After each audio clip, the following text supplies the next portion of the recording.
இந்திய ரயில்வேயின் சிறப்பம்சங்களை விளக்கும் வகையில் சென்னை அருங்காட்சியகத்தில் சிறப்பு கண்காட்சி நடைபெற்றது. உலக பாரம்பரிய தினத்தை முன்னிட்டு சென்னை வில்லிவாக்கத்தில் உள்ள அருங்காட்சியகத்தில் இந்திய ரயில்வே துறை குறித்த கண்காட்சி அமைக்கப்பட்டது. இதில் பிரிட்டிஷ் ஆட்சி காலத்தில் பயன்படுத்தப்பட்ட நீராவி என்ஜின், உதகையின் பழைய மலை ரயில் ஆகியவை காட்சிப்படுத்தப்பட்டன.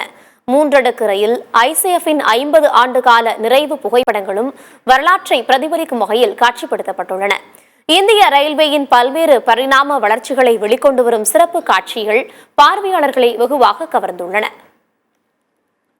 உலக பாரம்பரிய தினத்தை முன்னிட்டு சென்னை ரயில் அருங்காட்சியகம் ஐசிஎஃப்ல ஒரு சிறிய அளவிலான ரயில் பெட்டி மாடல்கள் ஒரு கண்காட்சி ஒன்று நடந்துட்டு இருக்கு. இது இல்லாமல் பல்வேறு நிகழ்ச்சிகள் நடத்திட்டு இருக்காங்க. நேற்றை கூட சாரணசாரிகளுக்கான போட்டிகள் நடந்துச்சு.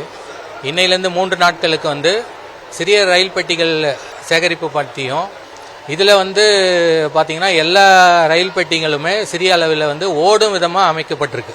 நம்ம பெரிய அளவில் தான் ரயில் என்ஜின், ரயில் பெட்டிகள்லாம் எப்படி இயக்கப்படுதுன்னு பார்த்துருப்போம். ஆனால் இதை சிறிய அளவில் எப்படி இயக்குறாங்க, இது மாணவர்களுக்கு மிக பயனுள்ளதாக இருக்கும். ஸோ இது 3 நாட்களுக்கு நடைபெறுது. 18, 20, 24 3 நாட்களுக்கு. காலையில் 10 மணியில இருந்தோம், சாயங்காலம் மதியம் 4:30 மணி வரையில இருக்குது.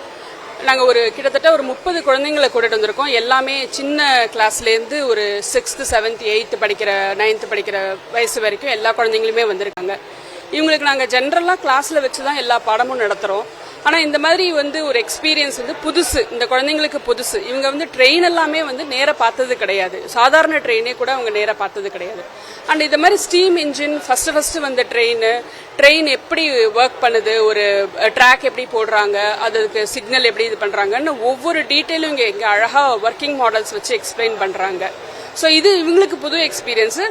எங்களுக்கெல்லாம் ஓரளவுக்கு தெரிஞ்சிருந்தாலும் இந்த குழந்தைங்களோட சேர்ந்து நாங்கள் எக்ஸ்பீரியன்ஸ் பண்ணுறோம். குழந்தைங்களா நாங்கள் இதை எக்ஸ்பீரியன்ஸ் பண்ணுறோம். அண்ட் இதை எடுத்துகிட்டு போய் நாங்கள் கிளாஸ் ரூமில் இன்னும் கொஞ்சம் எக்ஸ்பிளைன் பண்ணி சொன்னீங்கன்னா அவங்களுக்கு இன்னும் அதை நல்லா அண்டர்ஸ்டாண்ட் பண்ணிக்கிறதுக்கு ஈஸியாக இருக்கும். இது ஒரு ஜாலியான அனுபவம். ஃபன் ட்ரிப்புன்னு வந்தால் கூட பயங்கர எஜுகேட்டிவாகவும் இருக்குது இந்த ட்ரிப்பு எங்களுக்கு, இந்த எக்ஸிபிஷன்.